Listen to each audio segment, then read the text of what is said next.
advocate's position is the city's watchdog.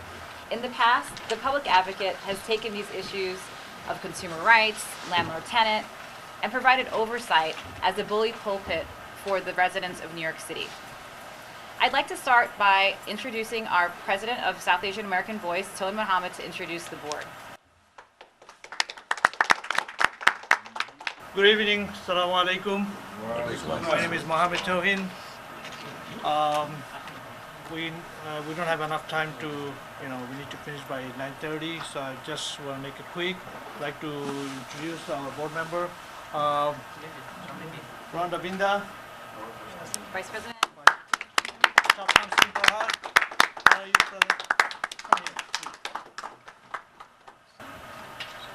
Vice Chair,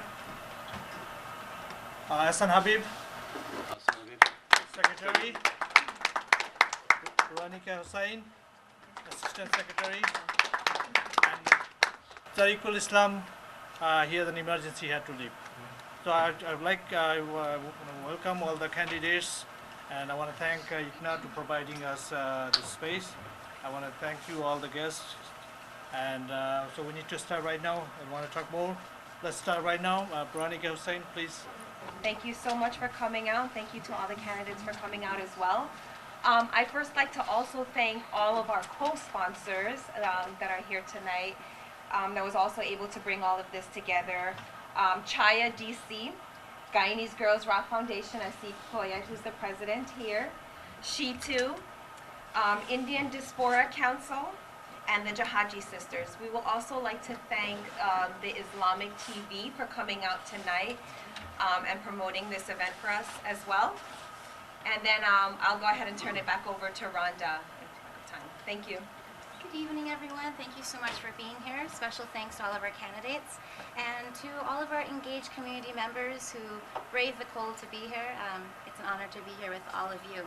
So just a little bit of the structure of what we're going to be doing tonight. So in the interest of time, I ask that all of our audience members, if you're interested in specific candidates, please go check out their campaign websites. We will not be having candidates deliver opening statements. Also, just in terms of how we're going to make sure we have a productive session, we want to make sure that we focus on the issues that our community cares about the most. And I think something that's important to mention is that as we get closer to the election day, campaigns have been getting more personal, and unfortunately there's been some personal attacks as well. And so we just request that all of the candidates just please focus on your point of view when you are answering each question, and we will not be having rebuttals. Okay? All right, so in terms of our forum tonight, here's the structure. We are going to have about 6 questions. Each candidate will have about 2 minutes to answer. When you get to about the 1 minute point, I will hold up a little lovely sign just as a reminder, and once you get to about 30 seconds, I'll hold up a second sign for all of you. Okay. After those 6 questions, we'll go into kind of like a quick speed round with a couple of additional questions. And if any of you have any questions for our candidates up here, we'll leave time for that at the end. If you want to write down a question, you can head over to the desk over there. There's paper and pen, and just make sure to hand your question over to Veronica. All right, thanks so much. We come from different countries, different religions, and have different issues. The former public advocate, Letitia James, used to know us by country and by region. How would you reach out to the South Asian community and in each of its components? How do you plan to be engaged with us? And I'd like to start to my right with Assemblyman Michael Blake.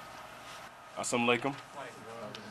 Good to see many friends tonight. For those I'm meeting for the first time, my name is Michael Blake. I'm an assembly member in the South Bronx, my 3rd term. Before this, I worked for President Obama for 6.5 years before coming back home as a son of immigrants. To the question, we have to have that attentiveness, whether it be engaging with the entrepreneurs and the business owners within the train stations, because when we were talking about this before, especially our Bengali community, when there's delays in the trains and people are not riding the trains regularly, what then happens? You have less people that are frequenting the stores, whether it be on taxis. and making sure we provide that support for our drivers as well. And so regardless of this particular communities and nationalities, it's that attentiveness that we will be prepared for. It's conversations many of us have had as well as relates to the food and having halal food in schools and making sure that diversity is happening as well. Similarly and finally, it is that understanding that regardless of the different communities and nationalities, when it comes to praying and having the protections, everyone should be able to go to any masjid that you are a part of and be able to pray and have the protections around you, regardless where it may come from. So no matter the different communities, this is nothing new to us. Many of you saw me when I was engaging in 2013 with my candidate, Reshma Sajani. Many of you have seen me what we've been doing as it relates to local entrepreneurship. And so regardless of the particular communities, that's why we're there. We're grateful for the support of NAVA, the New American Voters Association. It means a lot to us because it demonstrates our attentiveness when it coming together with the South Asian community, and looking forward to spend more time with you as well. Good evening, everyone. I'm on group of candidates. There are few things that distinguish myself. I am the only one born and raised in another country that doesn't belong to the United States. I'm one of those 38% New Yorkers who know how immigrants being discriminated, especially those who came in the last 50 years to this city. I have 40 years without stop of community activism, and you can name it. Since the case when Eliona Bumpers, Juan Rodriguez, 91 when the United States invaded Iraq, George Bush's father being the president at that time, being arrested, fighting at that time. And after 9/11, being there fighting together shoulder to shoulder with the Muslim community. And the reason why I've been doing that is because I was born and raised in a family from where I got those values of social justice. So I'm at age of 53, I'm on my girlfriend here. I'm the one that had the longest decade serving based on social justice. I've been a teacher I was a teacher for 13 years. I believe that we should maintain a specialized test. However, we need to double the number of the school, and I believe that what the city should do is to create a fund so that we can start preparing the kid since third grade at the South Asian community and all the Asian community being able to do it. I'm the chair of the transportation committee. So I also been working with those drivers and the individual medallion owners to level the playing field. So I believe that there is a lot of experience that I have as a council member for 10 years that allow me to be ready to serve as a public advocate, being the voice of the voiceless, as soon as we win this election with your support on February 26th. Thank you. Thank you, Dawah. So first and foremost, I would partner with SA Voice as an important organization that's the voice of the community. I am very proud as a candidate that has launched a campaign for citywide office to have a large base of my volunteer base from the South Asian community. One of my key advisors, my policy advisor, is South Asian and from Queens and plays a critical role on my campaign. I would look to continue that when I am elected public advocate. And then just on a personal note, I would also look for guidance from my many friends who are South Asian. I participated in my first Sangeet this year and was an amazing and immersive experience that I would look for both from my friends and my volunteers and supporters, as well as the key organizations that guide the community. Thank you. Good evening. Assalamu alaikum. My name is Nomiki Kanst. I come from an immigrant family. I live in Queens, so hello neighbors. My background's a little bit different.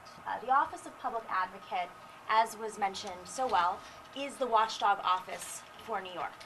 It came about because so many communities across New York did not have a real voice in government, because special interests, big business, were really drowning out the voices of our incredibly diverse communities across the city. And I think it's really important to remember that when we look at the office now about how we can make it better. We are facing incredible obstacles with the federal government trying to weigh its power on our immigrant communities, on our undocumented communities, and basically any community that does not fit Trump's agenda.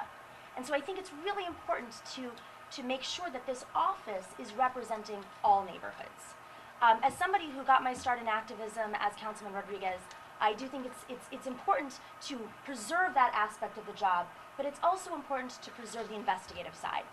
Right now, not every community is being served equally. Now, I plan to answer your question, to decentralize the office, to make sure that there is a deputized public advocate in every single city council district, to make sure that there's an independent voice, independent of politics, independent of big donors, somebody who is there trained from the community to make sure that all of the needs and concerns of the community are being addressed. Whether it's taxi drivers being concerned about congestion pricing because they're working people who are facing the obstacles of big business swooping in. I believe in congestion pricing, but I think the pricing should be on the big businesses, on the executives at Lyft and Uber. I believe that the issues of transportation, especially in Jamaica, as Momita, who's part of our team, has told me so many times, the concerns about the MTA are really facing the outer borough even more so. People are being driven out of their communities, and I think that's why this office needs to have somebody from the community in every community reporting to the public advocate at City Hall. Thank you, and we are lucky to be joined by Mr. Kim. Great. Thank you. Good evening, everyone. Good evening. I apologize, I'm a little late. We had an unfortunate incident involving a police officer who was shot in the crossfire, friendly fire, and I was at my local precinct up in Flushing to say a few words to my local community, so I apologize for being a few minutes late tonight. But this is a very important question, something that is not that, it's not simple, because when it involves communities that's comprised of many different backgrounds, it's important that government officials recognize that and not only respect it, but be able to capture the data properly, which is why I think my colleague in the state assembly and I, we've been passing a data desegregation bill to make sure that Asian Americans, South Asians, Muslims were not just categorized as one whole Asian category, that we can subcategorize every single community and capture the data that we're facing depending on where you come from. Every community has different issues and different cultural barriers, and it's important that we capture that properly. I care very deeply about this community, and I've also carried the taxi protection bill for many years in Albany to make sure that we treat people who commit crimes against taxi drivers as automatic felons, automatic updated felony charges, just like how when a person punches or hits an MTA or EMT driver, taxi drivers should also get the same kind of protection. As Nomiki mentioned, we're also dealing with a severe problem when yellow cab drivers and their medallions go from $1.2 million to $150,000 overnight, and we're struggling. And 8 cab drivers, yellow cab drivers, committed suicide last year alone, and many of those cab drivers come from this community. I have a plan to actually work to focus on writing down and canceling the debt that's owed about the yellow cab drivers. It can be done. We've done it with other different categories of debt before. It's a matter of whether we have the political courage to do so. No one can deal with that kind of debt. And those poor people took their own lives because of companies like Uber and these mega corporations that came and disrupted overnight the entire market without being good partners to our city.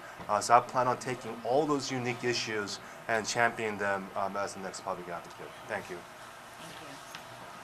So I'd like to ask Ms. Moss to answer the second question because you've already touched on it with your answer. Former public advocate James had many diverse people and South Asians on her strong team, including her chief of staff. As the New York City PA, will key positions be offered to South Asians? Who do you currently seek advice from when you're dealing with the South Asian community? Feel free to name organizations and any individuals. And can you identify members on your team or your staff whom we may be able to reach out to after this forum? Sure. So my key, most senior advisor is a woman named Madhuri Kamareddy, who was a senior Obama official and is my lead policy advisor. And so she advises me on all policy issues, not just issues with respect to the South Asian community.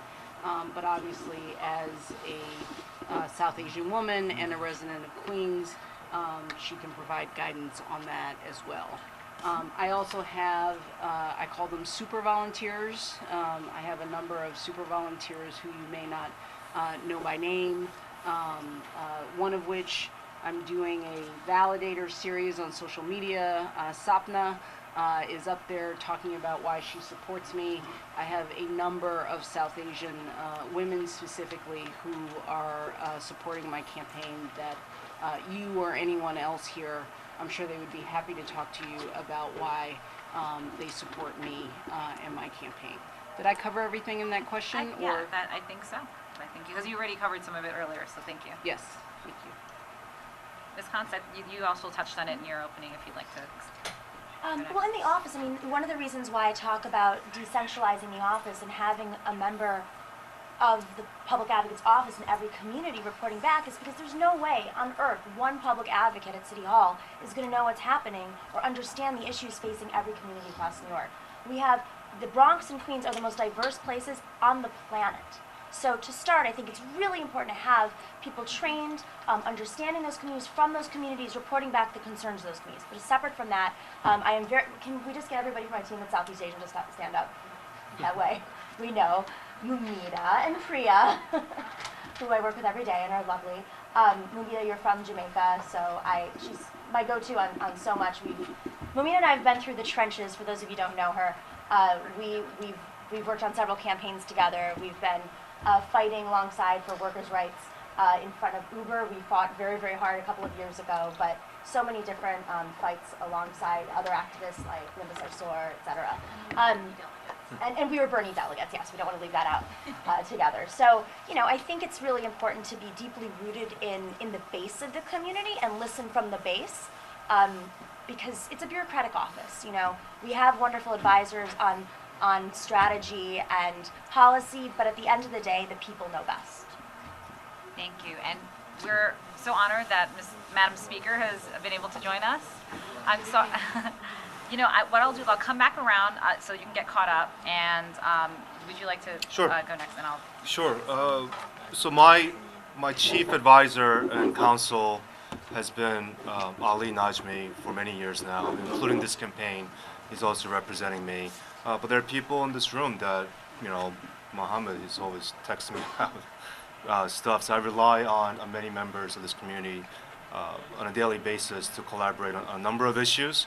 But I'm also married to a Chinese Muslim woman, so every single day, I have very profound conversations about what it is to be of this faith and how the world has viewed Muslims and South Asians, not only locally but globally. When you're a Chinese Muslim family coming from mainland China, when there's only 1% of that country is of Muslim descent, you face some of the worst possible discriminations you could imagine. And I visited her homeland several times to actually walk through those steps. And I've been to the graveside where her grandmother was buried, and the last of her member who actually visited the Mecca, buried facing the Mecca, sitting down, and just seeing having all those cultural experiences have left an indelible mark inside of me, a level of empathy that I continue to develop on moving forward for the South Asian and Muslim community. Thank you.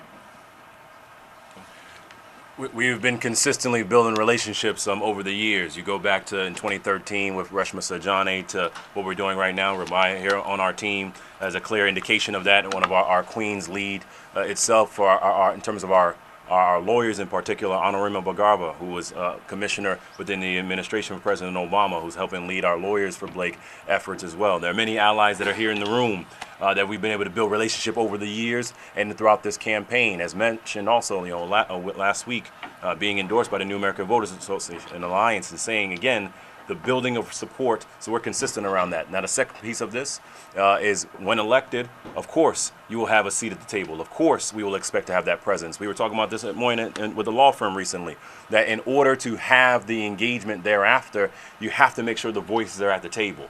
And this is something that for any of you who've been around me for the last 6 years in New York, we have been doing this. It would be an expectation for any of us that are running for this office. And you can look at the people that are surrounding my team to demonstrate that will be something we would carry out in 13 days as well.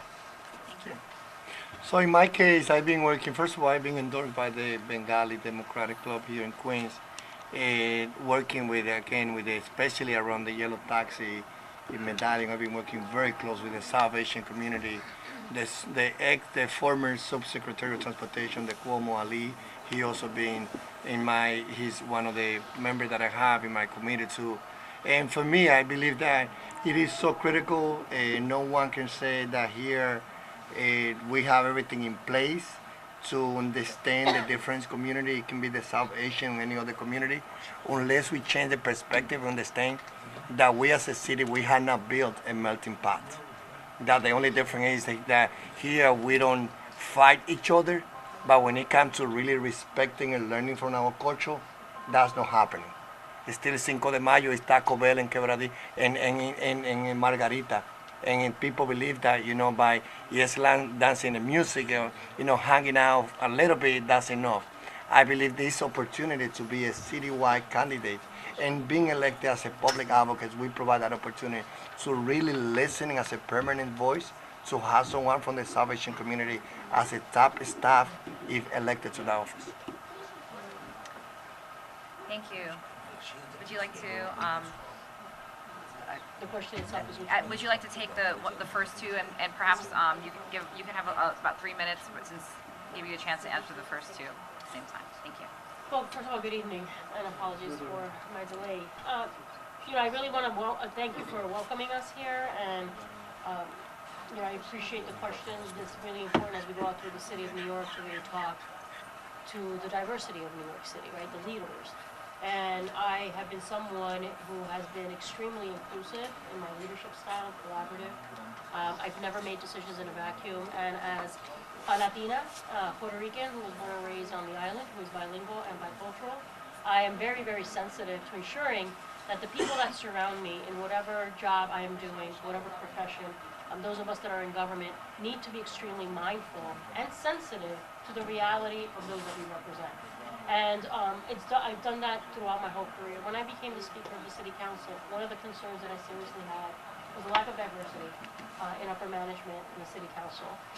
It's not just about legislating when you're in the council, it is about administrating, it is about managing, and it is about what are your values and how is it reflected in the body. We made sure that we did aggressive outreach throughout the diverse communities in New York City to make sure that the staffing at the upper level management and throughout the City Council was reflective of the reality of the city. So I've had a very good, strong relationship with the South Asian community, the Muslim community, with the Latino community, African American community. We want to make sure that we have a responsibility to bring everyone to the table, that voices are being heard, that I cannot decide for any one community what their priorities are, that those decisions about what it is that we need to focus on as legislators has to come from extensive consultation and making sure that those that are surrounding us are reflective of the communities as well. So my experience has spoken to that. Shahana is very critical on my team. She is one of my key advisors, and she's been extremely helpful in being able to introduce me to the diversity of the Muslim community, to the South Asian community as well, and others. And I've gotten support based on that. So I'm really excited to be here to speak to all of you. As public advocate, I am committed to ensuring again that the staffing of that office is reflective of New York City. And that is something that I have already experienced doing, having led the City Council, and that is what I would do also as public advocate. Thank you. I wanted to bring up a recent Supreme Court case that was just decided about a Muslim man sentenced to death, but he was not entitled to an imam to comfort him before he died.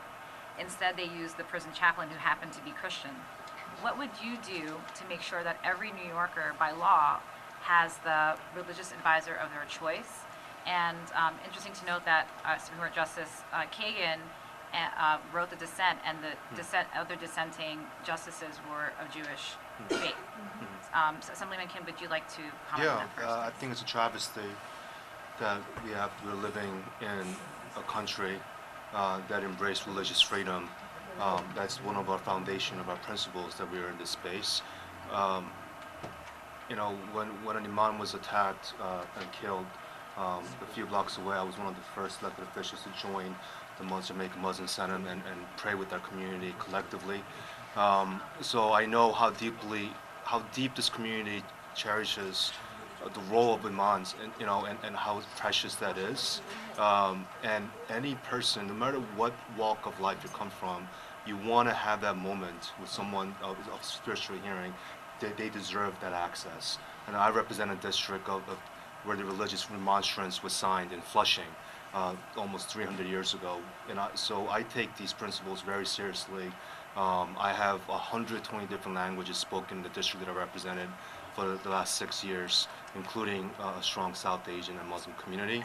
And I will continue to push for that as a public advocate. I'm a lay minister, and it is unacceptable that someone would not have their faith and their faith leader be able to be with them in those final moments in any way. And so first and foremost, to the question about the protections around this is the reason why the Office to Prevent Hate Crimes has to be stood up and given more support here in the city. It's the reason why the Human Rights Commission has to be more engaged in providing those protections as well. One of the things we worked on federally that we would want to replicate in the office is the Office of Faith-Based Neighborhood Partnerships, to be able to demonstrate and convey, regardless of your sentiment and feeling you may have about someone, everyone should have the protections on who they may pray to and who they should pray with.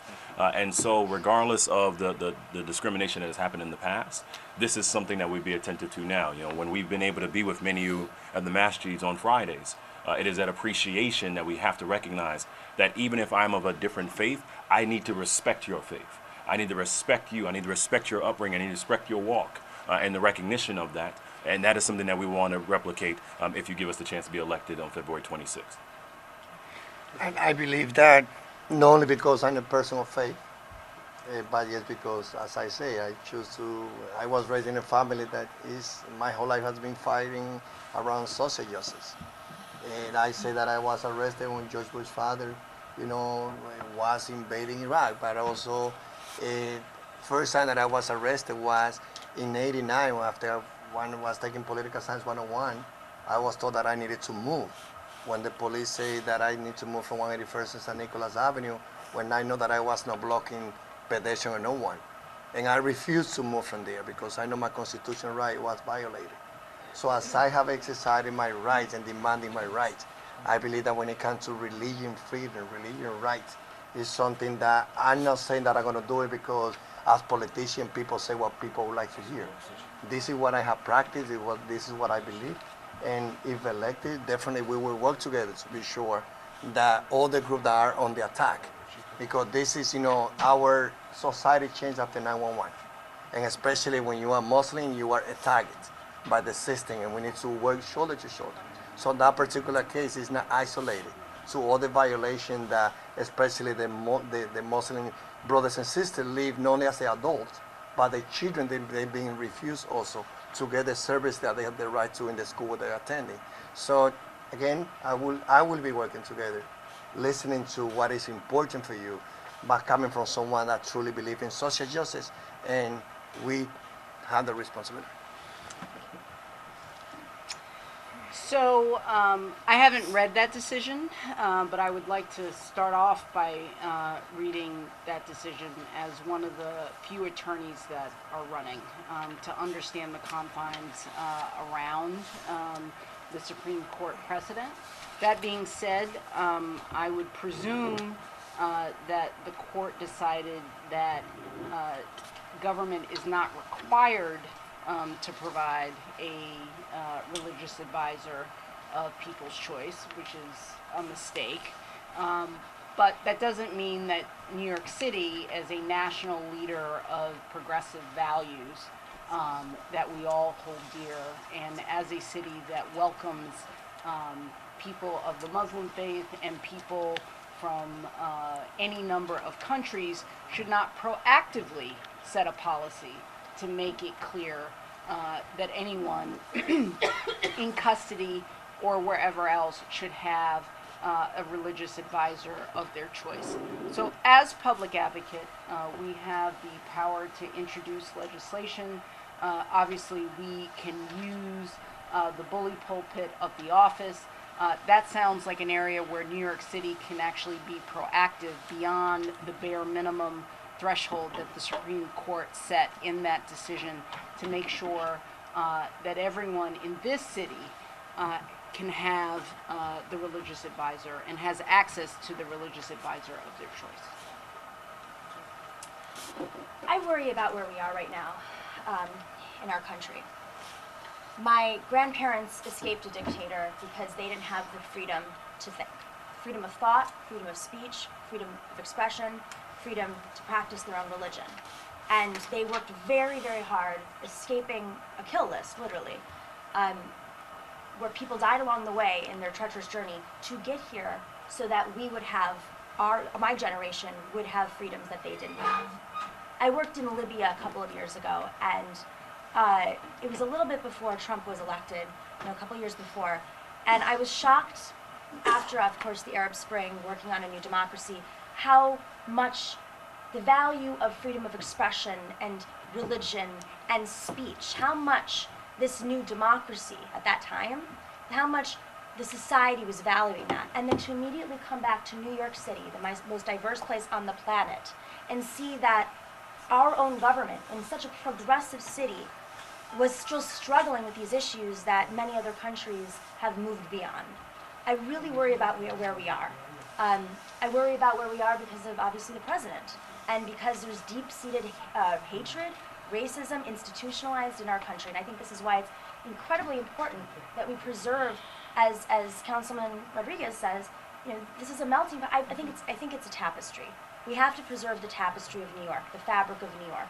Right now, the income inequality in the city is worse than it's ever been in the history of the city, and it's tearing apart the fabric of the city. And as a result, when communities don't have a voice, don't have lawyers to represent them, their voices aren't heard. And so that's why I think the public advocate needs to be the voice of the people, so that when you have discriminatory practices, whether at someone's last moments of their life or just in everyday life, they have someone to fight for them. So I value this extremely. It's very personal to me. Let me just say, first and foremost, I am against the death penalty. I think it's barbaric. And so the fact that someone who's been sentenced to death would not be able to have a dying wish, I think is just inhumane and barbaric. I am someone who is deeply respectful of the diversity in faith and race and ethnicity. And so to me, this is of concern. Obviously, it should be to all of us, and I do agree. I'm very concerned about where we are as a country. Having said that, the role of public advocate is about being an independent watchdog. It is about ensuring that laws that we passed in the city are being honored, that agencies that are charged with fulfilling the responsibilities of programming and services should be adhered to as prescribed by law in some cases. And so ensuring that the rights of New Yorkers are respected is definitely critical. We do have city agencies in the city of New York, like the Human Rights Commission has been mentioned, and others, even the Office of the Public Advocate itself, that receives complaints and concerns. Those are things that we have to monitor to ensure that every single person, regardless of who they are and the faith that they practice, that they are respected here, and we honor that, and we fulfill and live up to our values as New York City. So that, to me, is something that is sacred, something that we should definitely ensure. That is the role and the aggressive role of this office, and that's what I would do as public advocate, is to make sure that it is clear the values that we have of inclusion and respect, and that we expect city government to respond and to be fulfilling that in the way that they do their job. So that's. Welcome to Jamaica, Thank Queens. you very much. Sorry I'm late, but I was in a blame it on the another MTA. event in Brooklyn. I know, I understand. Yeah. Please, I'm sorry that we won't have time to allow you to answer the previous problem. questions, but please, just, if you have the question that, do you understand the Supreme I Court? got it. Okay, great. But just very briefly, Sure. my name is David Eisenbach. I teach history at Columbia.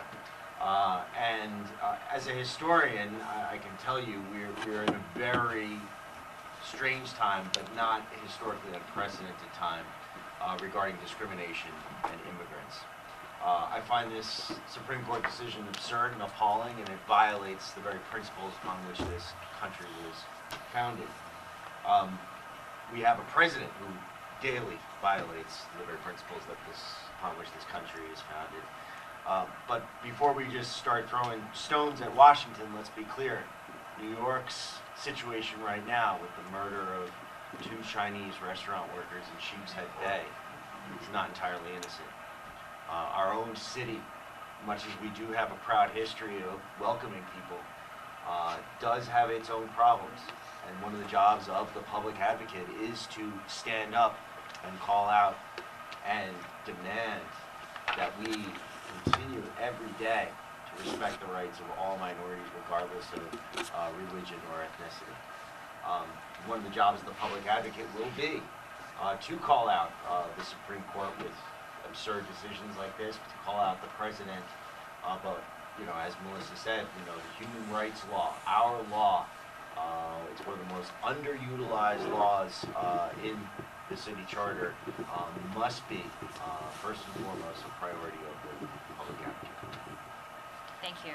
Thank you. So by charter, the public advocate has budget limitations and limited power. There have been 4 public advocates who ran the shop with different focuses.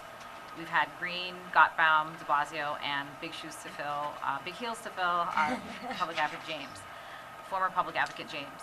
How would you compare your tenure, were you to become public advocate, to any of those predecessors, and how would you make the office more effective given the current power and budget limitations? I'd love to start with you, Assemblyman. I believe that the first thing that I would do is to be sure that we give all the respect, especially to immigrants. New York City changed. Today, New York City population is 38% composed by people born and raised in another country, and the rest have their grandfather or family members that also came from other places. I believe that one of the areas where I definitely will leave my mark is around education. We have the most segregated education system in the whole nation. It's not only because of lack of money. We invest $22 billion to educate 1.1 million students. However, resources are not invested in the underserved community. They are invested in the wealthy community. So if you want to talk about the city or the two-tail, just think about where children are born and raised and how can we address the need to invest more, not only in our school, but also using poverty in the formula on how we spread resources. Because it's not the same thing for someone who say, my grandfather went to this public school, my father went to this public school, I went to this public school, and talk about 3 professional generation, and then my children go there. That public school most likely is a public school that where the PTA can raise $1 million. But if you look into the other public school, which is in the underserved community, who we have 70% of the students who live in shelters, who are children who are raised by a single mother, single dad, then that's where real segregation can be seen. But we don't want to talk about it. So I feel that for me, one of the areas where I want to leave my fingerprint together with all of you is to be sure that we build a city where working class live with dignity, with a path to take to middle class. Our children are working class. Me? I want to approach the public advocate's job as a problem solver. And when I look at the issues that affect our city, every New Yorker, no matter what their borough, no matter what their station, issues like the subway, affordable housing, and homelessness, I want to bring together all the stakeholders that impact those issues, rather than just looking at it from the 5 boroughs. I'll take the subway as an example. I am fully aware, just as I'm sure that many of you are, that the subway is not primarily within city control. But it is a service that New Yorkers critically rely on, and when you're talking about the services that New Yorkers need, use, and need to be improved, I don't think you can get past the subway. The public advocate is elected by all 5 boroughs the same way the mayor is. And my view is if the mayor can go to Paris, the public advocate can go to Albany. You have to think beyond just who the city actors are when the problems extend beyond the city. I think that is something that I am bringing, that is a different perspective that I am bringing to this job than I've seen from my predecessors. You know, when you go back and you actually look at the history of the Public Advocate's Office and why it was actually created, it was, as you said, to be a watchdog, but an independent watchdog. I think one of the issues that we're facing with the office right now, and really, I mean, to roll back a little bit, New York is in crisis. We have, again, the worst income inequality in the country at the worst moment in history in terms of income inequality, yet we generate more wealth than anywhere on the planet. Frankly, we've been giving trillions of dollars in tax breaks to major real estate developers, and very few have been willing to take it on, frankly, because our New York City elected officials are accepting money from that industry. And so when you look back at why this office exists, it is to be a watchdog to oversee the city council, to oversee the mayor's office, to oversee all the agencies in New York, and to make sure they're doing their job. But so much of this work has been bottlenecked because we don't have enough money to fund the MTA. We don't, NYCHA is in debt. And trillions of dollars have been sucked from us, working people in New York, because of these developers. And so I think it's crucial that the person who takes the job of public advocate at this point in the crisis of New York has a history of being independent, investigative. I'm an investigative reporter who actually has done the work of, as the charter says, ombudsman for the city. I have been an ombudswoman, and is willing to take on those special interests, because at the end of the day, if you're just part of that system, then how are you going to be a check on that system? On day one, I'm calling for the public advocate to no longer be in succession to the mayor. I think that's why we get in this crisis of so many politicians looking for their next job after they've been termed out. And it really should be the office for the people, an office of integrity, an office independent of political machines, and independent of institutions and special interests. That's how we are going to make sure our city functions. So then with the limitation, I mean, look, every public advocate has, looked at it from a different perspective. I want to be very creative, but also aggressive in the role of public advocate. With the limitations in the budget, and yes, we can talk about going to the Charter Commission and making recommendations of what extended powers we would want the public advocate. But considering what we have at the moment, right, is I want to augment the role of the public advocate and basically bring in outside coalitions and collaborations as a way of doing that, right? I've talked about having an office of research and investigation that would partner up with academic institutions or with think tanks here in New York City so that we can do more aggressive investigation into city agencies, into issues that are brought up by the public, areas of concern, and give a set of recommendations. Talk about an Office of Legal Aid, partnering up in a pro bono way with private law firms to look at litigation, right? What areas, what could we litigate when it comes to the city of New York? What are the areas that we could check out, and what additional services are available to New Yorkers who may need them? And also the issue of Office of Community Engagement, looking at hiring community activists and organizers to be aggressively in the 5 boroughs, interacting with constituents, and letting those conversations help guide the Office of Public Advocate. What is the agenda? What are the issue areas that we should be looking into based on those conversations? It should not be decisions that only come from the public advocate and made in a vacuum. So I plan to be very creative. I really do want to focus on the MT, on NYCHA, as has been discussed, and really go more aggressively, deeper into investigating agencies and services, looking at data. I talk about creating a list of the worst workplaces for women, for instance, based on information and data we may have available in the city of New York, and work proactively with those companies, with those organizations, with those city agencies as a way of changing practices and the culture to make it a better environment for women. So I want to be very creative and just be very aggressive about research, investigation, with recommendations as to how we can move the city forward in a more progressive direction. I ran against Tish James in the 2017 Democratic primary because, frankly, she was way too friendly with the mayor. Here we have a mayor who has overseen historic homelessness historic displacement, a small business crisis that's worse than the Great Depression. And what's his solution? Well, he rezones affordable neighborhoods so that his developer buddies can build luxury towers, which creates more displacement. Every landlord in the surrounding building starts to jack up their rents, and for every one apartment that's affordable that he creates through his housing scheme, we lose a half dozen. All right? We had 6 different corruption scandals, six different corruption investigations by the Manhattan DA and the U.S. Attorney Preet Bharara. At the end of it, they said that they couldn't prosecute, not because he wasn't guilty, but because the Supreme Court made another lousy decision and pay-to-play corruption is suddenly legal in America. All the while, Tish James should have been calling out Bill de Blasio, but she was silent. And I ran against her, not when it was a very popular thing to do, and it certainly wasn't safe as a Democrat, right? But I felt that it was the right thing to do. The public advocate's office must be as a watchdog. And the other thing I promised when I ran for public advocate the last time is that as public advocate, I would pass the Small Business Job Survival Act, a bill which had been frankly buried in the Small Business Committee under the previous City Council Speaker. Well, I made sure that we got a City Council Speaker who would give the bill a public hearing, and we are on the road to pass this desperately needed piece of legislation that's going to keep small business owners in business.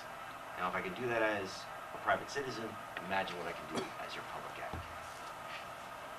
Thank you. Now we have a party. I think welcome back to Queens. I've seen you here a few times. Thank you, Mr. Yee. Sorry that we won't be able to go back, but we would love if you could just join us, jump in, and I'll ask the next question to you, and hopefully you can answer first.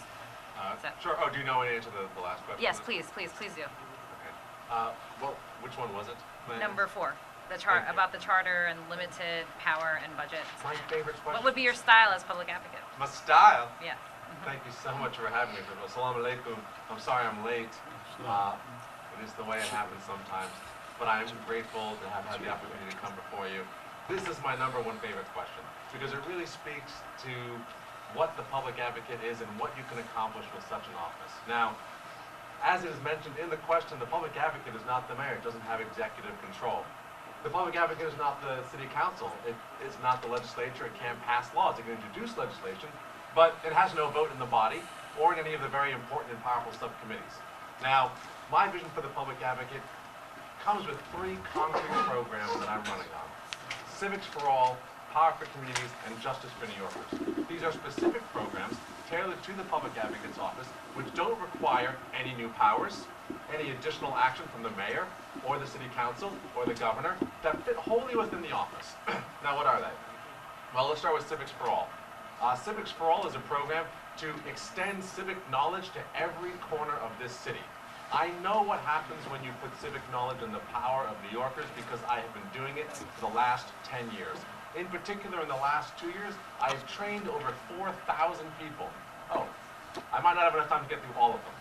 I have trained over 4,000 people and seen and helped hundreds and hundreds and hundreds of them get involved and take the next step by running for a county committee, by joining a community board, by running for a Night Attendant Association.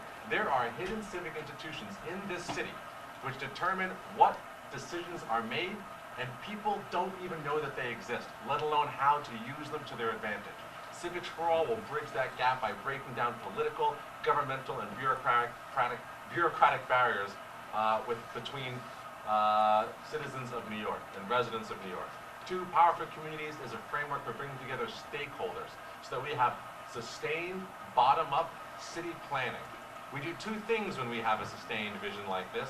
1, we build time into the city planning process to incorporate new ideas and new voices. And second, we can work across community boundaries, these artificial lines on a map, so that we can have political leverage over City Hall. No mayor wants to upset every single community at once. And even if they did, even if they didn't care, no ambitious politician in the city council or in the assembly or in the Senate that's looking to run for citywide office or Congress wants to upset more constituents than they have to, because they're looking for more votes, not fewer. So by running a program like Power for Communities, we allow more voices into our city planning, and we build the political leverage, which is the critical thing missing from the advisory roles of things like community boards, community education councils, and these other civic institutions. And Justice for New Yorkers, looks like I've got a little bit of time. This is really about the oversight role of the Public Advocate's Office, which for me is only one part of a three-pronged process. But oversight is important, doing the investigations is important, the bully pulpit is important, and lawsuits are important. But they are not the entire thesis of the office. They cannot be, because we've seen what happens when you focus only on that one small facet. But what I will say about the lawsuits and about the bully pulpit is that if we're going to use them, they need to be directed at more than just the bad landlords, because as effective as that's been, there are many more bad actors. For example, employers who commit wage theft. This hurts our most vulnerable communities, like immigrants, young people, remote workers, like the Board of Elections and political parties that make backroom deals, purge voters, change the outcomes of elections so that politicians care about and do different things than they should. And three, we've got a city government. Please wrap up. Oh, okay. That's fine. There are other things that we should be holding accountable. I'm sure we'll get to them in other questions.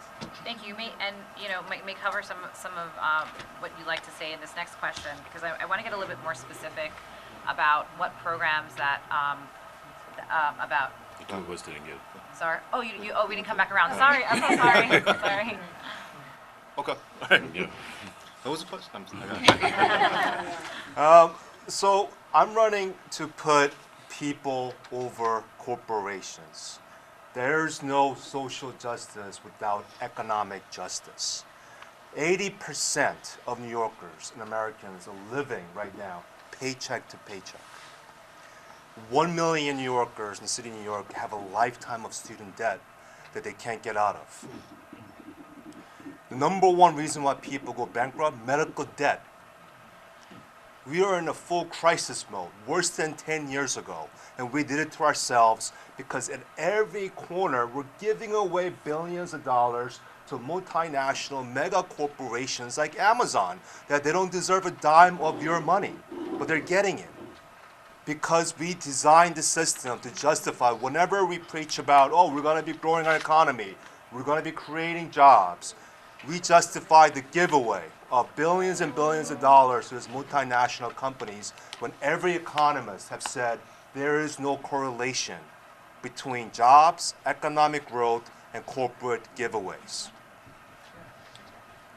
I'm running to end corporate giveaways, to cancel student debt, and bust up these monopolies like Amazon that are destroying our local economy. We need to recirculate money and wealth back into our communities and make sure we can retain that wealth at the very local level. We got this wrong. We designed it wrong, which means that we can redesign it toward a better economy of abundance for everyone. Thank you. I believe the Public Advocate Office should focus on justice.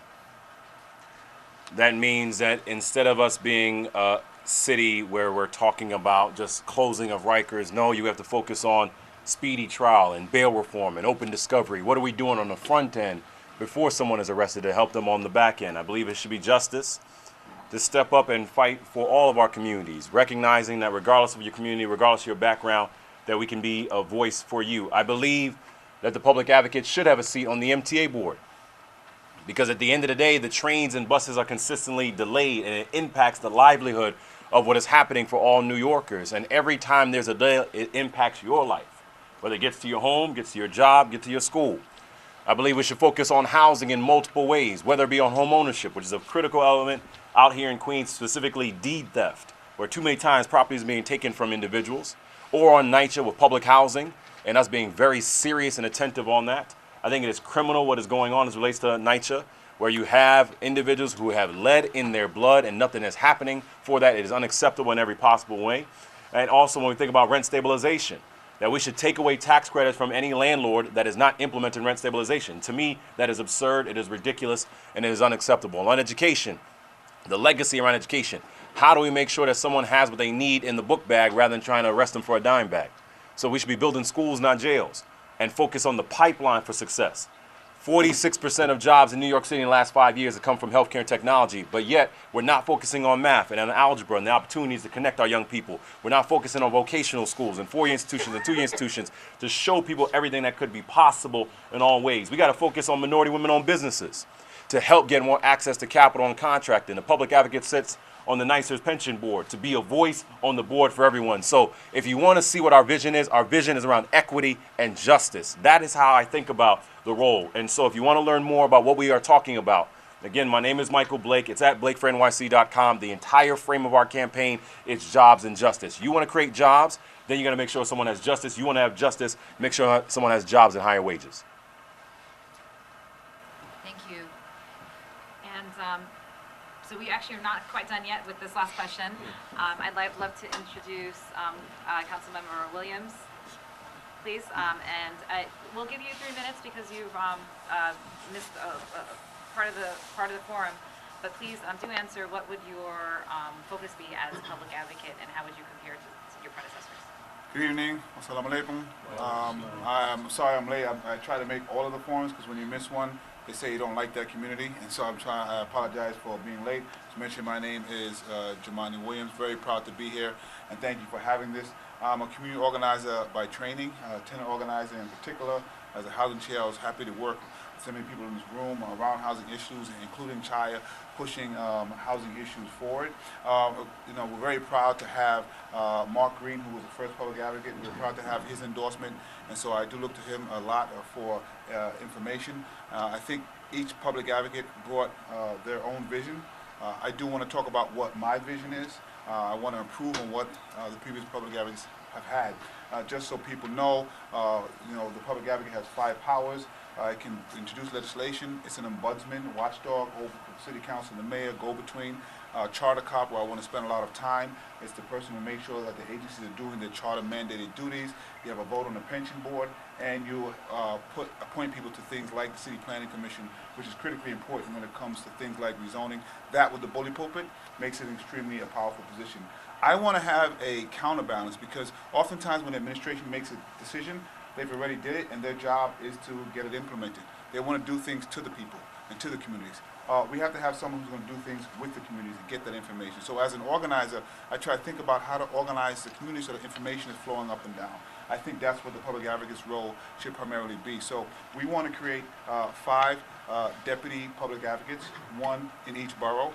We want to have a satellite office in each borough. It was part of my public safety plan. We want to follow the CCRB complaints in each borough and have the satellite office there. That's critically important because most of the data usually travels at the same way. And so if there is a CCRB complaints that are too much, they might be over-policing because they're trying to address a whole host of issues. Unfortunately, the police don't have all the tools. Many agencies have the tools to address those issues. So our guess is that if there's over-policing in the area, there are a lot of other issues that community has to deal with. And so we feel if we can organize in those areas and address those issues, we'll have a great flow of information up and down. So imagine when there is something like Rikers. Imagine when there is something like a rezoning. I was one of 3 council members to vote against mandatory inclusionary housing because we knew it was a failure then, and it's a failure now. Unfortunately, we didn't have the council. We needed to push back on the mayor. But if we have something like Amazon, something like Rikers, something like rezoners, and we have these offices that can go up and down with information, then the public advocate's office can be just that, and can be the balance to help the communities understand what's going on and be a real part of the conversation so that government is not doing something to it. Thank you. So in the interest of time, I'd like to perhaps combine a few questions and have a quick speed round, and then we'll close with one final question coming back to the heart of some South Asian issues and concerns for the community. And so for this round, I'd like you to just raise your hand if you agree. And the first question is, former public advocate James worked extensively with the community on anti-bullying efforts, and would you be willing to continue those efforts? Thank you. How many candidates support Diwali as a school holiday? Thank you. Do you think that the public advocate's office is adequately funded, and would you seek more if you think it's not? So, Yes, it's funded, or Well, there's two Well, separate questions I there. guess it's like there's three answers. You can do, but you can, if you think it needs more funding, Yes. you raise your hand. Okay. I guess that nobody else raised them, so I'll skip over that. You're in Queens, so there are questions from the audience about whether you support Amazon, even if Amazon is needs some more community engagement, needs to be altered. Do you support their arrival? Carte blanche. Would you want them to be here in Queens? Okay, thank you. I don't support this deal. And exactly, Okay. there's a lot of nuance there. With the right amendments. That's yeah. Then no, it's an exploitative company. Would you With the change right would you amendments. support the deal? Okay, we have It's hard to White answer workers. that. okay. It's hard. Yeah, that's Is there a deal that could be achieved? That's a better question. that's Do you That's believe in not the a question. capacity for a deal? Yes. Yes, this Do possible. you want to kill the deal? Yes. All right, so Yeah. okay, As a so resident of Queens. so I guess if your hands down that you'd rather not have the deal. So that I want to the kill this answer there. deal, but Benny's question is there a possible way that deal can happen? The answer to that is That's really the question. The that answer is- to No, that they have a is That's the history question, if it's of possible. not being honest in their deals. Seattle drove up homelessness. But the You know, perfect Austin deal would suing. resolve those issues. Exactly. Okay. But they've had a track record of being bad on their that's a deals over the last complicated- 30 years. All right, Yeah, so there's that if you want to Yeah. expand it, you can use your last 2 minutes to talk about it more. But I would like Complicated to question. that's just a general question for Sure. we're here. There are folks that want to hear, but I would like to ask for you to pinpoint some of the policy areas that affect the South Asian community that are part of your policy platform. As you know, we're one of the fastest growing communities in the city, including limited in English proficiency. The South Asian community has many unique problems that are a big barrier for proper and easier acculturation to mainstream communities in every way. So has your campaign identified specific issues important to the community? Some were mentioned earlier regarding entrepreneurship, labor rights, small business, domestic violence.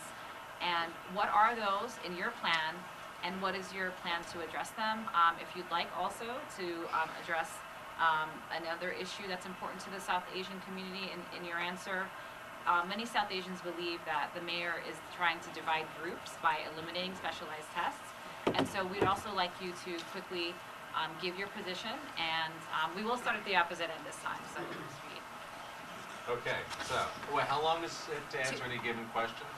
2 minutes, and Pranaz is giving you the 1 minute and 30 second, and this will be your closing, and hopefully you'll have a chance to mingle with some of Because this is the also the audience. closing, and specialized high schools, and Amazon, yeah. specific. Yeah, you No, choose, I hate it. choose what you You're think is losing more your time, important man. to Come on. your, I'd like to answer. Tell you what, we're gonna take it from the top. TikTok, TikTok. Thanks, When Ronnie. you're in an elephant. The reason I'm running for public advocate is because I have a framework for thinking about problems, and that framework is democracy.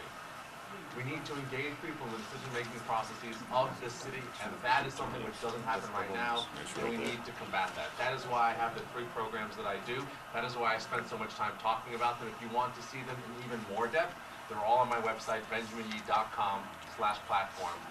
This is how I think we move the city forward. And it's not about a savior complex. It's not that somebody's going to come here and do it for you.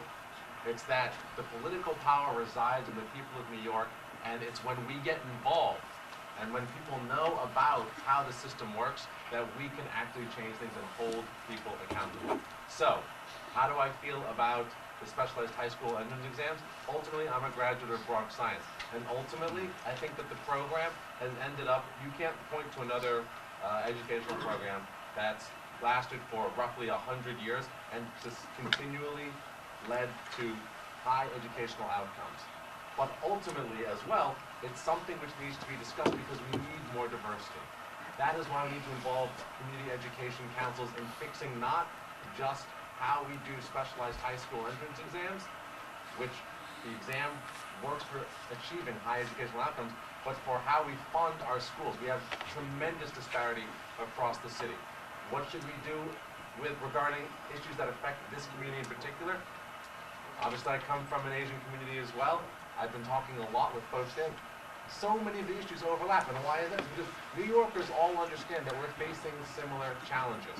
One of the major issues that we face is that the government does not bring people into the process, as I've already said. But another piece of this is that for multilingual communities in particular, we have children acting on behalf of their parents because the parents don't speak English. Part of the Civics for All program is to create navigators and information in multilingual formats and with multilingual staff that will help bring people through the bureaucratic processes of our city to empower them, not just in city decision making, but in using the services that our city already provides. And finally, as a general closing statement, I would like to just say the programs that I'm providing, again, fit fully within the existing budget and statutory authority of the Public Advocate's Office. These are programs that are geared towards engaging people in the decision-making of the city, and they are not just theoretical. These are tried and true models for improving democracy that have worked in this city and have worked all around the world. I have seen them work because I've been doing it for over 10 years. I've worked in government, I've worked in politics, I have taught, and I've taught coding classes. I have been in this city on the ground doing the work for a decade. I have seen what happens when people get involved. I have seen what happens when you educate them. I have seen what happens when you empower them. They build a voice for their community. They change what happens in their neighborhood. And if we change what happens in all the neighborhoods of New York, we will change the entire city. Thank you for having me. Thank you also for inviting me. My name is David Eisenbach, and I know how important small business is to your community. And I don't have to tell you how it is the key to the American dream, how small businesses in New York City employ the majority of immigrants. And yet, we have the most anti-small business mayor in the history of New York City. New York City's been handing out fines to the small businesses for having letters on your signs that are too large. We have empty storefronts after empty storefronts all around the city, and the mayor has done nothing to address it. Well, I have been leading the fight, and Councilmember Rodriguez is the prime sponsor of the Small Business Job Survival Act, and after 33 years, we are finally going to pass this bill. Now, on the testing issue, the mayor is right. I mean, we got a problem with educational disparity. We got a problem with lack of diversity. But his solution is not the right one. We need to keep the tests. The specialized high schools are succeeding. What the mayor fails to do is he fails to find a real solution to educational disparity and the lack of diversity in the schools.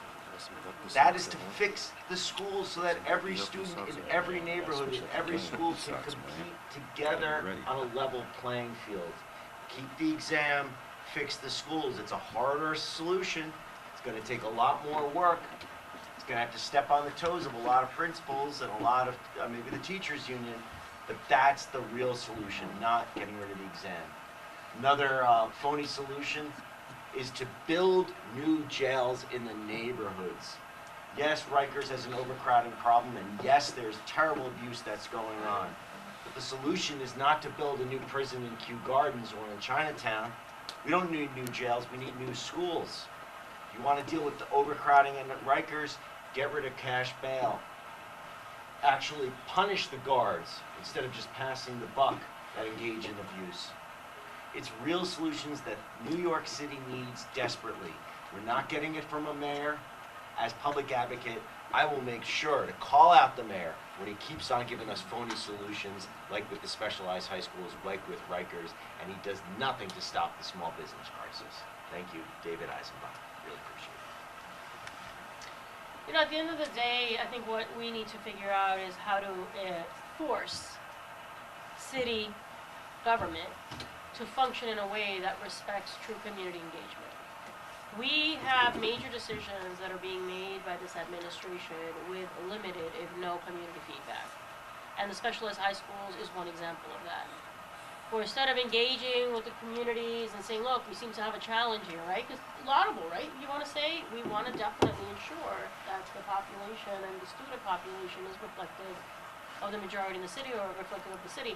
How do you arrive at that point, right? It cannot be done in a vacuum where now you have communities being pitted against each other. There has to be a way where other entities and organizations have provided some level of recommendations. Don't get rid of the test. Maybe increase the number of specialized high schools. Don't get rid of the test. maybe there's ways of encouraging people by subsidizing some sort of test prep, right? I mean, there's ideas that are out there. I'm not, saying that I have the answer. What I'm saying is that I don't agree with the way that it's being done.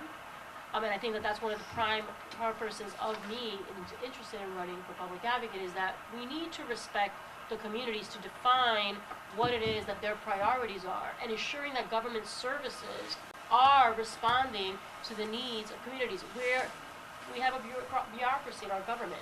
It's inflexible, right? But we have realities on the ground that we have to be able to respond to and be more aggressive and flexible. So I'm excited about this campaign. This is about being a voice for New Yorkers and letting them define how government can better serve them, and basically talking about these issues and ensuring that government services are responding in kind. I've been doing that as a council member, and I've been doing that as a speaker, and I will continue to do that as your public advocate, and I appreciate the invitation here today. Thank you to everyone for being here, for having us. New York is in crisis, in an economic crisis. Wages are historically low. Rent is historically high. And the office of the public advocate, which is supposed to be representing every New Yorker, is unfortunately really not being used to its full capacity.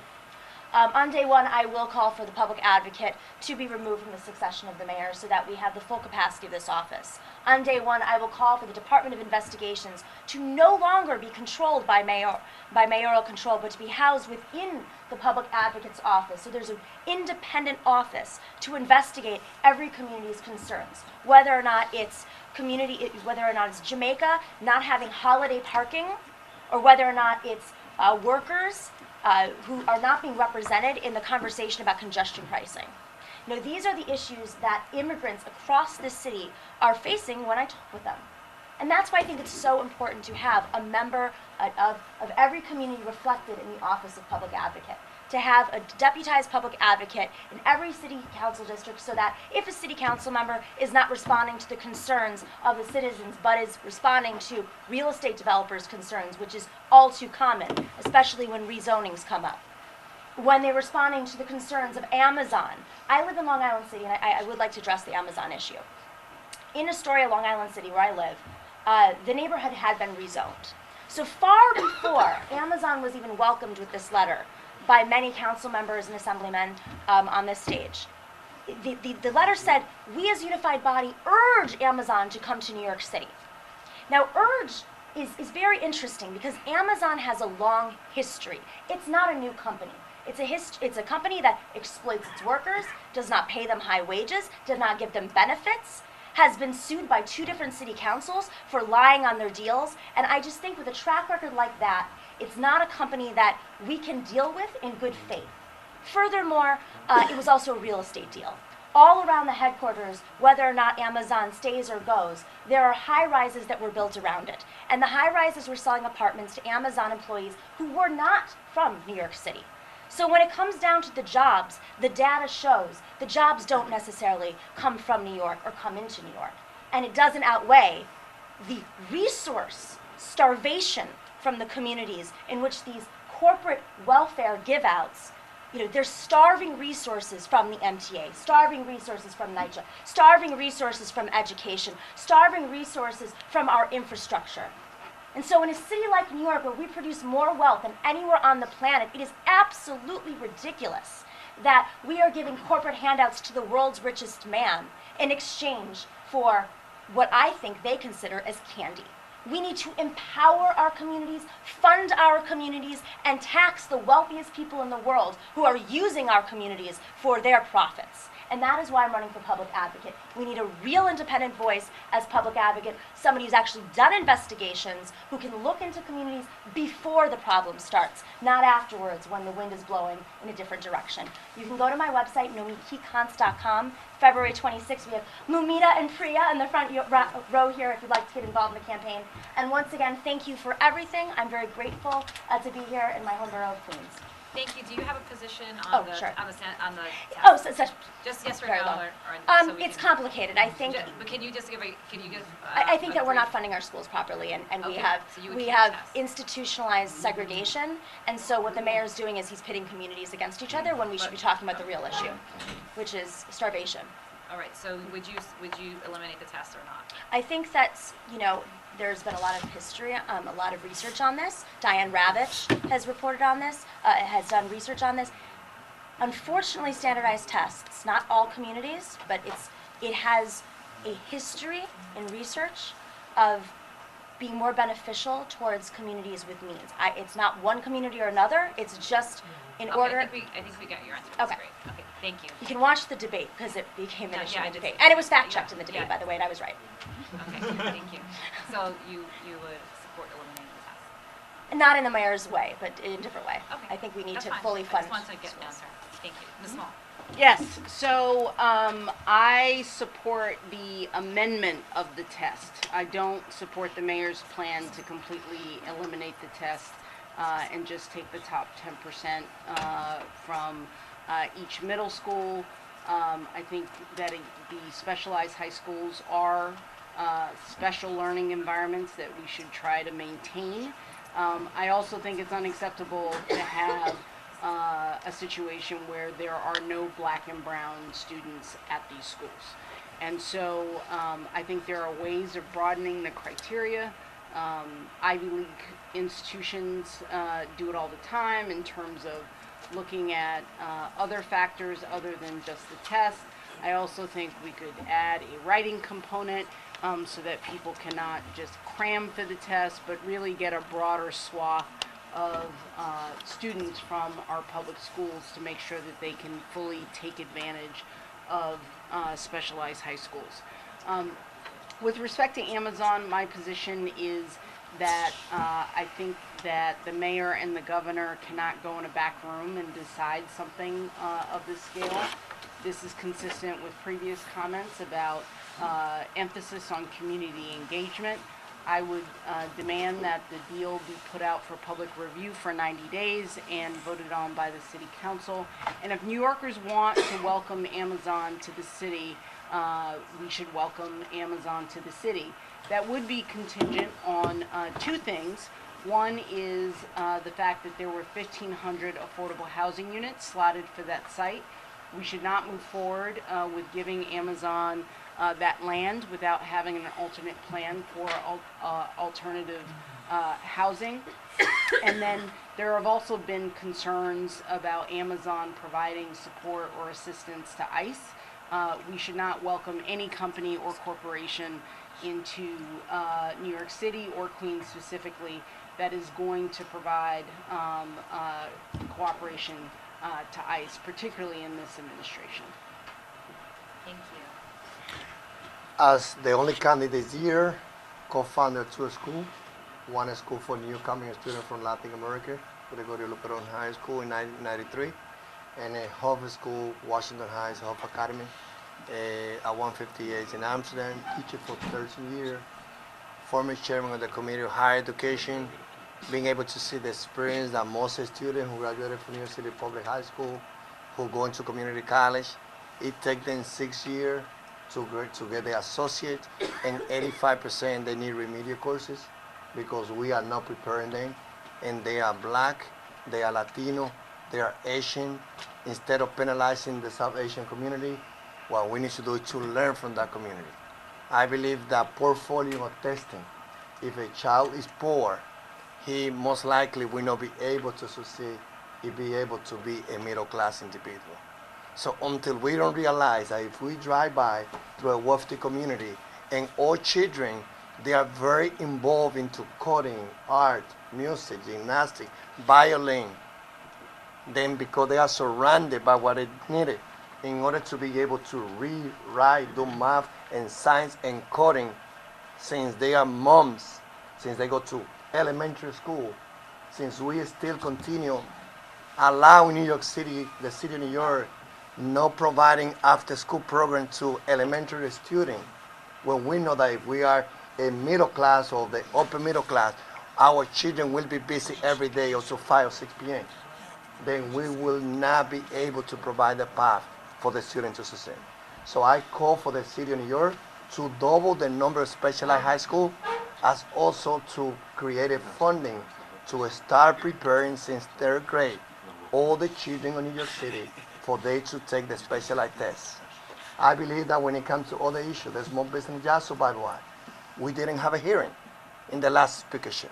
When it comes to the immigrants' voting rights, I do believe that we need to bring back the rights of immigrants who are green card holder and working permits to be able to vote in local election, to elect their mayor, public advocate, controller, and council member.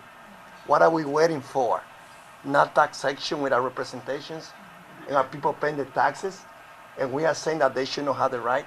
So as a future public advocate with your support, as an immigrant born and raised in another country, I will be the voice of those that will be marching for the last couple of years, defending all New Yorkers to have the right to have a path to be part of the middle class.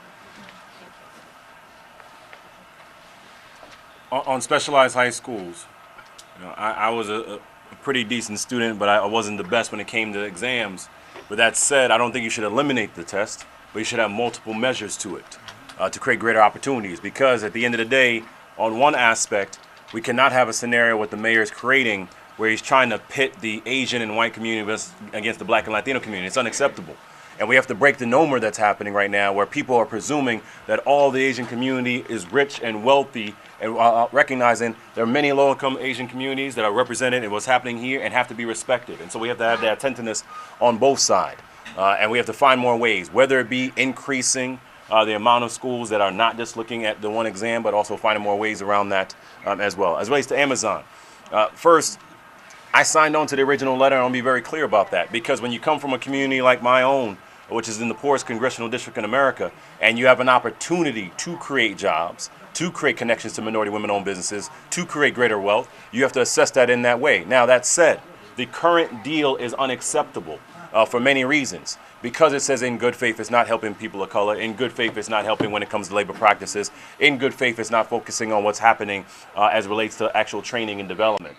But if you can, and this is an important part of leadership, if you can drive the conversation to help create jobs for local residents, to ensure affordable housing, to help the local residents in schools, then you can create that opportunity that actually becomes a game changer in that way. So to those two particular questions. To close this out, I'm a son of immigrants. My family's from Jamaica.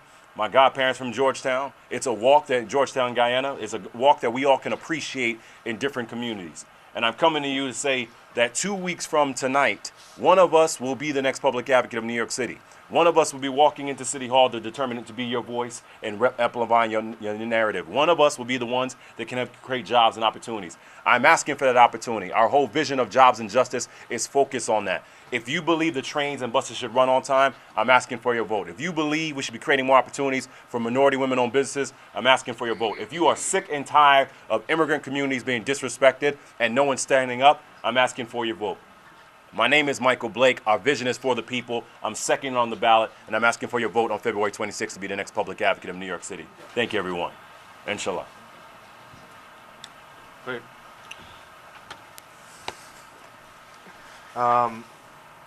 And I was there with this community when we celebrated a recognized school holiday. This community was with the Asian community, East Asian community, when we celebrated Lunar New Year being a recognized holiday. I look forward to finally getting Diwali as a recognized holiday in the coming years as well. But beyond that, I'm a proud sponsor of the Taxi Drivers Protection Act to make sure that we have protection for our drivers every single day, of which many of our members of the South Asian community is part of. And I'm also a proud sponsor of making sure that we have access to culturally sensitive food at our public schools. There are a number of things I've already sponsored and championed over the years that I'm aware that this community cares about. But the SSAT issue is a very sensitive topic that I fought against the mayor. He came to Albany in the last hours of session to make this reform without consulting any of us, any of our community members, and he tried to institute the change in the last minute. It's not right. And putting this narrative that South Asians and Asian Americans come from a place of privilege, that we are wealthier and we are better test takers because we come from a place of privilege is completely wrong, and it's completely almost racist to me. 1 out of 4 Asian Americans live in poverty in the city of New York. We are the fastest minority group living in poverty in the city of New York, but people don't want to talk about those facts. People want to stereotype this community as if we all come from wealth, and that's not right. We didn't create, this community didn't create this test. We were all immigrants. Most of us that are in the schools are from low-income families. So for us to stereotype the children that are working hard to get to the next point of their lives is completely, I think, wrong. The solution should be to invest more. We have plenty of money. There are a few zip codes in even Manhattan alone that have enough wealth and money to make sure that every single child is taken care of. You're a good writer, you should have access to a good school. You're a good test taker, you should have access to a good school. Doesn't matter where you come from, you should have access to local quality schools, but we don't have that. The mayor has failed to deliver on that promise for 6.5 years. Instead of being honest, instead of coming to us and saying, I had 6.5 years, but we failed to deliver, but I'm willing to work with you to find the resources to get us there, but before I leave office, I think we would have been okay with that. But he had tried to scapegoat this test as if it's the reason why we have segregation in our school. This test did not create the segregation. And for us to racially balance a few schools and pretend that that's racial equality is also wrong. We need to invest more K-8 after school programs and put enough money and resources in every single district moving forward. Thank you. I am a first-generation American. My parents came from a small island named Grenada, and so I understand the immigrant experience. I can only imagine that experience that my family went through with an additional burden of not being able to speak English or having a totally different culture. That's why I've supported bills to always make sure we provide equity. Whether it's a bill that I passed to make sure websites are translating languages in the 7 major languages, so have a lot more to go. Whether it's supporting, I believe it was called the 12% and Growing Coalition, so that we had adequate funding for all of our communities. Whether it's during the abuses of stop, question, and frisk. When after 9/11 we saw so many horrors in our Muslim community or our Sikh community, when we were getting this passed and folks said, we can't include the Muslim community, we can't talk about Muslim surveillance because it is going to hurt our cause. And I said, no, if one of us is hurting, all of us is hurting. And the reason we got to override the mayoral veto is because we included the Muslim community, we included the Sikh community, we included everybody who was hurting on that moment in time. That's the kind of leadership that we need, to have bold leadership to move us forward. When it comes from, and that's why I believe I have the endorsement of folks like Danique Miller, who's the only Muslim in the city council. When it comes to the SAT, I happen to be a graduate of Brooklyn Tech. This means a lot to me. When I was growing up, my nicknames were Needs Improvement and Promotion in Dawah. I was able to get through because my mother had the ability to take time off every time she was called. My 5th grade teacher, Miss Ned, had a love for young, knuckle-headed black boys, and I was able to get the attention I needed. But in these days and age, they're teaching to the test, they might not have that time. What I want to see is access points for everyone. I was able to take tests, but if you had used any other multi-criteria, grades, attendance, I cut my first class in 8th grade, you would not have been able to, would not have had the education that I had. A friend of mine told me the other day he was supposed to be left back in the 8th grade, but because he took this test, they had to allow him into Brooklyn Tech. We should provide leadership so that we have access points to people who are good in tests and people who can prove what they can do in another way. And just so we're clear, the multiple criteria schools that exist right now are not more diverse than the specialized high schools. So we have to be honest about that. And that's why we got endorsed just recently by the Korean Americans in Action because of the work I've been doing around the SHSAT. I'm running as an activist selected official. I've been that since I got elected. It's now popular for everyone to be an activist, even though I never saw them in the streets. But I have the great intersection of being able to hold people accountable, be an activist in the streets, whether it's jumping in front of an ambulance with Adonis Rodriguez to prevent Robbie Ragbert from being deported, he's still here today, or passing 53 pieces of legislation, more than any sitting council member, or being ranked the most productive council member in the general body of 50. That's the kind of leadership we need in the public advocate's office, to have the courage to call people out, the experience to pass legislation, and the courage also to be in the streets when necessary. I'm asking you February 26th to help me go from a public advocate, whether I was a tenant organizer for 10 years, to go to the public advocate post. Thank you so much. Thank you. We have a very bright future in New York with candidates and public servants that are here today, so thank you very much. And I would love to introduce our chairman one more time to close and to recognize folks. Thank you. All right, thank you very much, everyone. It's getting too late. I know everybody's like, I know everybody's always. I got another stop to do. Yeah. They're just All getting right, I just want started. to recognize a few people. Judicial delegate Mohammed Shabuddin is here. We have community activist Dr. Islam. We have another community activist Rubeya Rahman. We have community activist Shahnaz Shahnawaz. And we have, I'm sorry, Dr. Kiman. And we have Nazia Al-Muntasir, all the way from Brooklyn.